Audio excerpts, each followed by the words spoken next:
एक गरीब आदमी बद्दू रात के वक्त, वो कहीं बेचारा सुबह से चला था, मदीने पहुंचते उसे रात हो गई। उसने डरते हुए ना खैमा ही बाहर लगा लिया। जहां रात हुई ना, आधी रात हो गई, 1-2 बजे समझ ले पहुंचा मदीने, तो उसने बाहर ने खैमा लगा लिया।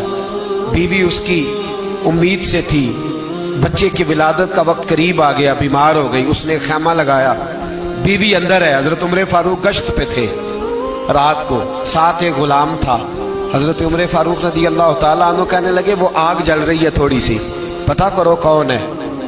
तो आपका गुलाम पता करने गया तो बद्दू ने डांट दिया, कहने लगे जाओ तुम्हें क्यों बताऊं। हजरत उमर खुद गए, कहने लगे मुसाफिर भाई बता तो सही। कहने लगा जी छोड़े, मैं आपको क्यों बताऊं, मैं कौन हूं, कैसे आया हूं। फरमाया खैमे के अंदर से कराहने की आवाज आती, कोई दर्द से चीख रहा है, बता हमें बात क्या है।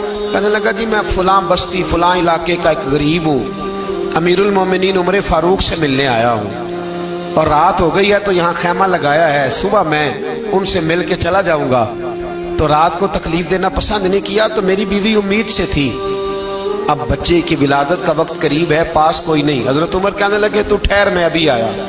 चेहरे पे नकाब है, उसे बताया नहीं मैं ही अमीरुल मोमिनीन। उमर दौड़े गए, अपनी ज़ौजा से कहने लगे अगर तुझे बहुत बड़ा अजर मिल रहा हो तो हासिल करेगी। क्या करूंगी। तो कहने लगे चल फिर मेरे साथ, बहुत बड़ा अजर है। एक दोस्त के यहाँ विलादत का वक्त है, जरूरत की चीजें साथ ले लो।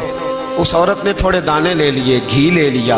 हजरत उमर से कहने लगी लकड़ियां इकट्ठी कर ले। अमीरुल मोमिनीन, काउंसलर की बात नहीं बता रहा आपको, मैं आपको एमपीए की बात नहीं बता रहा, एमएनए की बात नहीं बता रहा, जो 10 गांव को मिला के चेयरमैन बना उसकी बात नहीं बता रहा, उसकी बात बता रहा हूं जो 22 लाख मुरब्बा मील का हुक्मरान है।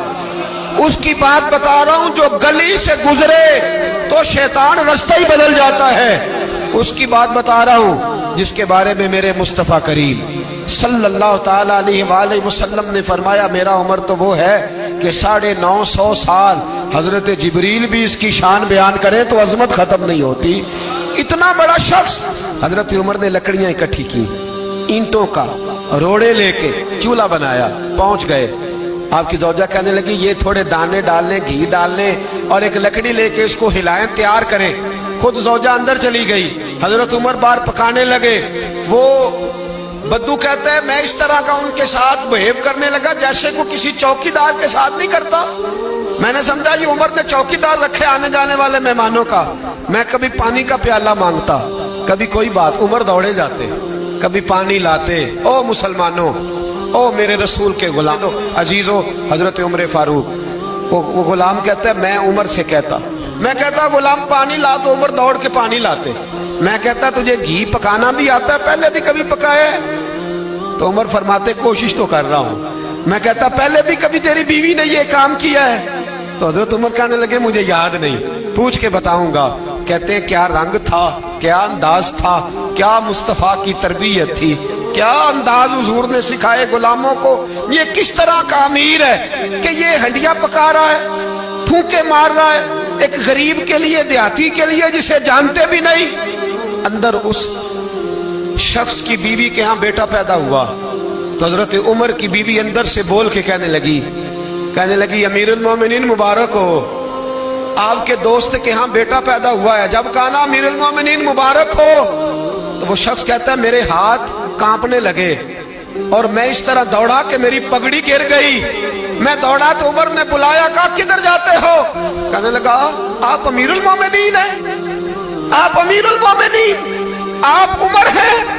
कैसर और किसरा जिसके नाम से कांपे आप वो हैं, जिसे मुस्तफा ने दुआ मांग के अल्लाह से मांगा वो वाले उमर हैं आप, जिसके लिए अलीउल मुर्तजा फरमाते मैं रोज दुआ करता हूं वो वाले उमर हैं, जिसके बारे में अबू बकर सिद्दीक ने फरमाया था कि मैं अल्लाह से कहूंगा मौला जो तेरे महबूब की उम्मत के हक में सबसे बेहतर था मैं उसे खलीफा बना के, वो वाले उमर हैं। उमर अमीरुल मोमिनीन की बीवी वो तो खातून अव्वल होती है, वो तो मलका होती है, और तेरी बीवी दाई बनकर एक गरीब के बच्चे के पास बैठी रही है विलादत के वक्त। उमर अमीरुल मोमिनीन होके तेरी दाढ़ी सारी धुएं से भर गई तो ड्यूटी करता रहा। तो सैयदना उमर रो पड़े और उस बद्दू को सीने से लगा के कहने लगे तुझे पता नहीं तू कहाँ आया है, اس شہر کا پتہ ہے؟ اس نے کہا حضور کہاں ہے؟ فرمایا یہ میرے نبی کا مدینہ ہے، یہ مصطفیٰ کا مدینہ ہے، یہاں امیروں کا استقبال نہیں ہوتا، یہاں غریبوں کے استقبال ہوتے۔ یہاں حضور نے اس اسٹیٹ پہ میرے رسول پاک نے وہ والا رنگ دیا ہے کہ اب غریب سر اٹھا کے جینے لگے ہیں، اب مزدوروں کو عزتیں ملنے لگی ہیں، اب یتیموں نے سر اٹھا لیا ہے کہ ہمارا کوئی سننے والا